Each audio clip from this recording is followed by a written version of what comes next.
everyone, welcome to DIY with Nancy. Well, today I'm going to show you how I make my banana chocolate chip loaf. It's a very moist cake or loaf, and I call it a loaf because I'm going to make it in a loaf pan. And I normally make this recipe when the bananas here at home are very ripe and nobody's going to eat them. So instead of throwing them out, this is what I make. So stay with me and watch how to make my banana chocolate chip loaf step by step. Let's get started. I have here 3 large bananas, very ripe bananas. I peeled one, but I wanted you to see what the banana peel looks like. And this is what my bananas look like when I'm ready to make banana bread. Bananas never go to waste in this house. Now, there are times that the bananas are really ripe and I really don't have time to make some banana bread. So what I do is I place them in a plastic bag and then place them in the freezer. And then once I'm ready to make the banana bread, I remove them from the freezer and I let them thaw, and they're perfect for the banana bread recipe. And with a fork, I'm simply going to mash the bananas, make it really mushy. They're already soft as it is, but I want to remove any chunks as well. So I'm going to mash them up and then stir it together, and then I'm going to set it aside.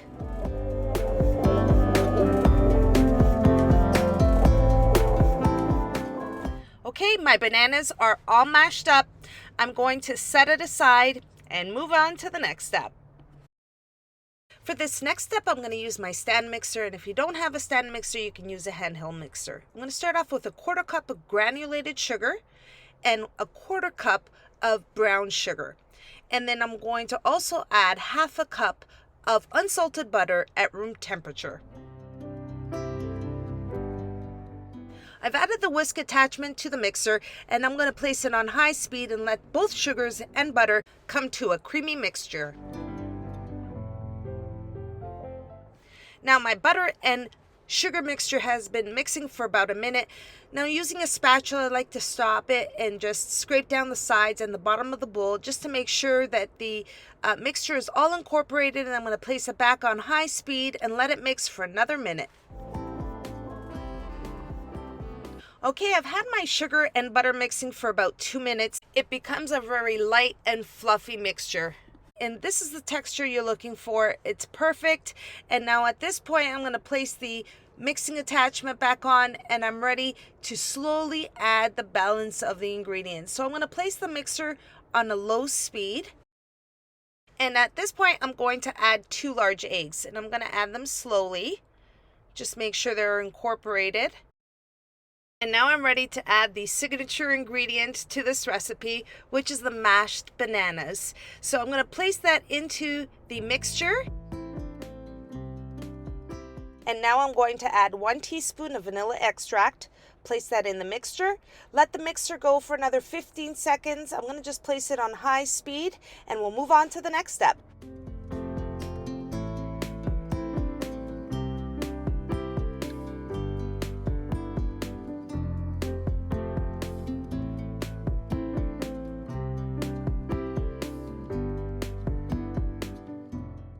Now that I have the wet ingredients ready, I'm going to combine the dry ingredients. I have 1.5 cups of all-purpose flour, 1 teaspoon of baking powder, and a 1/4 teaspoon of salt. And I'm going to place it in the bowl, sifting all the dry ingredients. I'm going to start off with the 1.5 cups of all-purpose flour.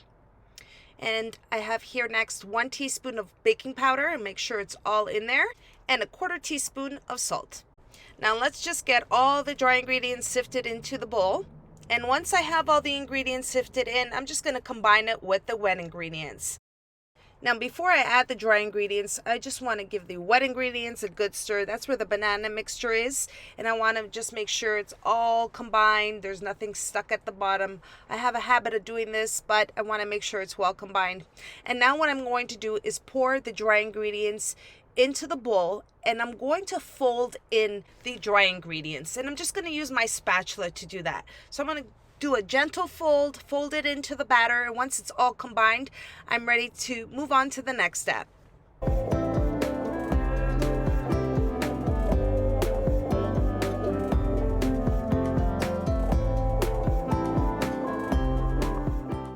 Now, once you finish folding the flour into the mixture, you'll end up with a beautiful, thick batter that has the aroma of banana.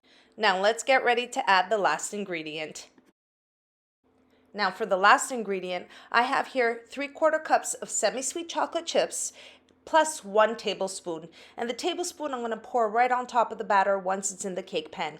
So we're going to place the semi-sweet chocolate chips into the batter, and using my spatula, I'm going to gently fold in the chocolate chips into the batter. And once it's well combined, we're ready to place it into the cake pan.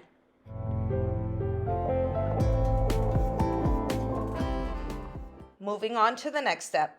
Here's my loaf pan. It's 2.5-inch depth and 8.5-inch wide. And I'm simply gonna grease the pan with some baking spray. You can use butter if you prefer.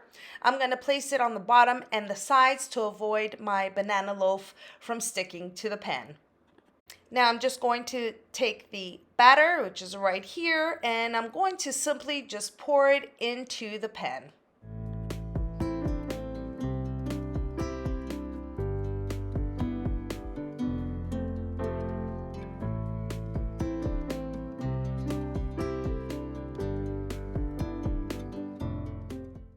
The batter is in the loaf pan, give it a little tap, and for that extra little touch, I'm going to place the 1 tablespoon of semi-sweet chocolate chips that I set aside and just drizzle it right on the top, and I just tend to put it right on the center. This is optional. You don't have to place these semi-sweet chocolate chips on the top as well. So this is just something I like to do.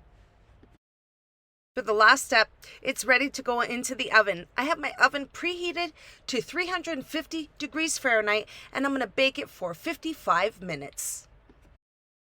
Here's my banana chocolate chip loaf. I had it out of the oven and set aside for about 30 minutes just to let it cool.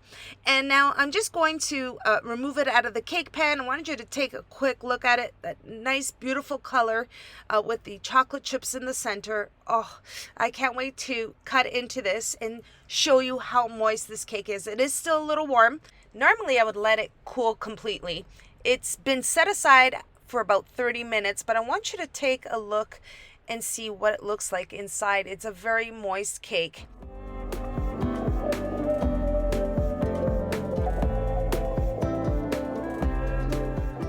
Now for the grand finale, I'm going to cut into the banana chocolate chip loaf, and I can tell you as I'm cutting into it, I can feel how soft it is. It has a perfect texture on the top, a beautiful color all the way around, and the chocolate chip in the banana loaf just adds that extra little touch of sweetness.